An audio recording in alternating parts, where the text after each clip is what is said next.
எப்பொழுது உங்களுக்கு கடவுளை பற்றிய அறிவு கிடைக்கும்? In the word of God. இறை வார்த்தையின் மூலமாக. So the more and more you know the promises of God, எவ்வளவுக்கு அதிகமாக நீங்கள் ஆண்டவருடைய வாக்குறுதிகளை கற்றுக்கொள்கின்றீர்களோ பெற்றுக்கொள்கின்றீர்களோ அப்போது உங்களுக்கு அருள் பெருகும். now the more and more you believe it. எவ்வளவுக்கு அதிகமாக அதை நீங்கள் நம்புகின்றீர்களோ அப்போது அருள் பெருகும். Now you put it into action. எப்போது பெற்றுக்கொண்ட அந்த வாக்குறுதிகளை வாழ்வாக நீங்கள் அதை செயல்படுத்துகின்றீர்களோ அப்போது அருள் பெருகும். Will it become the manifestation? அப்போ அது வெளிப்பாடுகளாக உங்கள் வாழ்க்கையிலே தோன்றுமா? தோன்றும். Praise the Lord. Praise the Lord. Okay, let's take for example. உதாரணமாக is there anybody over here who has got back problem? யாருக்காவது முதுகுல பிரச்சனை உள்ளவங்க இங்க இருக்கீங்களா? முதுகு பிரச்சனை. Please stand up, all those who got back problem. யாருக்கெல்லாம் முதுகுல பிரச்சனை இருக்கோ அவங்க எந்திரிங்க. முதுகு வலி எழும்பி நில்லுங்க.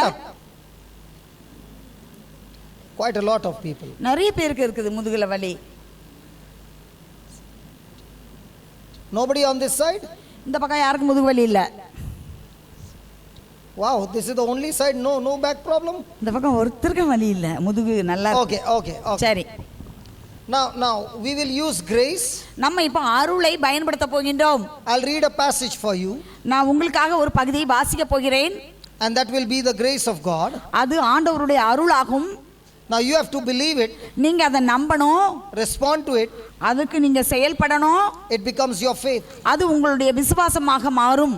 When you respond to it, அதற்கு நீங்கள் செயல்பட ஆரம்பித்தால் by your faith, உங்களுடைய விசுவாசத்தின் மூலமாக the next moment you will find அடுத்த நிமிடத்தில் நீங்கள் பார்ப்பீர்கள் that the back pain is gone. உங்க முதுகு வலியானது உங்களை விட்டு போய்விட்டது.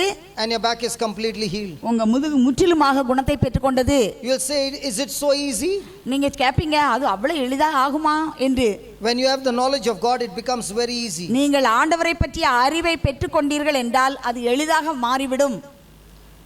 Open your Bible to Luke chapter 13 verse 10.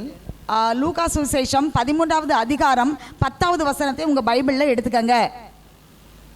Luke chapter 13 verse 10. 13:10 லூக்கா சுவிசேஷம் 13:10. Now Jesus was teaching in one of the synagogues on the Sabbath day. ஆண்டவர் ஓய்வு நாளிலே ஒரு தொழுகை கூடத்திலே அவர் கற்பித்துக் கொண்டிருந்தார். And there was a woman there who had 18 years.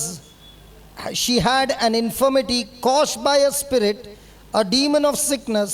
She was bent completely forward and utterly unable to straighten herself up or to look upward.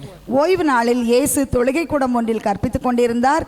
18 ஆண்டுகளாக தீய ஆவி பிடித்து உடல் நலம் குன்றிய பெண் ஒருவர் அங்கு இருந்தார். அவர் சிறிதும் நிமிர முடியாதவாறு கூன் விழுந்த நிலையில் இருந்தார்.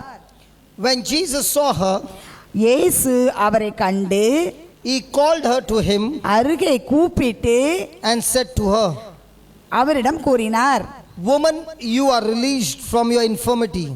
அம்மா, உமது நோயிலிருந்து நீர் விடுவிக்கப்பட்டுள்ளீர் என்று கூறினார். And he laid his hands on her. தம் கைகளை அவர் மீது வைத்தார். And instantly she was made straight. உடனே அவர் நிமிர்ந்து கடவுளை போற்றி புகழ்ந்தார். And she recognized and thanked and praised God. அவர் ஆண்டவரை போற்றி புகழ்ந்தாள். Praise the Lord. Praise the Lord. Now close your eyes. இப்போ எல்லாரும் கண்ணை மூடிக்கங்க நீங்க நிக்கிறவங்கலாம். And let us imagine this story. இந்த நம்ம இப்ப கேட்ட இந்த பகுதியை நாம் அவ்வாறு கற்பனை செய்து பார்ப்போம். Please concentrate on what is being told to you. உங்களுக்கு என்ன சொல்லப்பட்டிருக்கின்றதோ அதை நீங்கள் இப்போது கவனமாக உங்கள் எண்ணத்திலே கொண்டு வாருங்கள். It becomes your faith. அதுதான் உங்களுடைய விசுவாசம். Don't start praying, just focus on what is being told to you. நீங்க ஜெபம் பண்ண வேண்டாம். ஆனா உங்களுக்கு இப்போ என்ன இந்த பகுதியில் சொல்லப்பட்டதோ அதை மட்டும் நீங்க உங்க சிந்தனையில அப்படியே உங்க கண் முன்னால அதை வச்சுக்கங்க, நோக்கத்தில் வச்சுக்கங்க. Remember, Jesus is the same. நன்றாக தெரிந்து கொள்ளுங்கள், ஆண்டவர் இயேசு நேற்றும் இன்றும் என்றும் மாறாதவர். Yesterday, today and forever. நேற்றும் இன்றும் என்றுமே மாறாதவர். As we are praying for these people who are standing, நம்ம இப்போ நிக்கிறவங்களுக்காக நம்ம ஜெபிக்க போறோம். people who have got any kind of sickness in your body, அங்க இருக்கவங்க உங்க உடம்புல எந்த பகுதியிலாவது எந்த நோயாவது இருக்குமானால் you can also pray நீங்களும் ஜெபம் பண்ணலாம். and experience healing in your body as well. உங்க உடம்புலையும் நீங்கள் அந்த சுகத்தை அனுபவிக்க முடியும். Now the Bible says Jesus was one day preaching in one of the synagogue on the Sabbath day. ஓய்வு நாளிலே ஆண்டவர் இயேசு தொழுகை கூடம் ஒன்றிலே கற்றுக் கொடுத்து கொண்டிருந்தார் என்று பைபிள் சொல்கின்றது. Close your eyes கண்ணை மூடிக்கங்க. and make a picture of Jesus there. நீங்க இப்போ ஆண்டவர் இயேசு அங்க நிற்பதை உங்கள் கண் முன்னால் நீங்கள் கொண்டு வாருங்கள். In your mind, make that picture. உங்க சிந்தனையில அந்த வரைபடத்தை கொண்டு வாங்க. In the synagogue, there are a lot of people there. அங்க தொழுகை கூடத்துல இப்ப நிறைய பேர் இருக்காங்க. And Jesus is standing and preaching and teaching the word of God. ஆண்டவர் இயேசு அங்க எழுந்து நின்று இறை வார்த்தையை கற்றுக் கொடுக்கவும் போதிக்கவும் அவர்களுக்கு அங்கு அவர் போதித்து கற்றுக் கொடுத்து கொண்டிருந்தார். Among the crowd, there is a woman who is bent in one corner. உங்க கண்ணு முன்னால கொண்டு வாங்க. And there is a woman who has got a bent back for 18 years. 18 ஆண்டுகளாக கூன் விழுந்த நிலையிலே ஒரு பெண்மணி அங்கே நிற்கின்றாள்.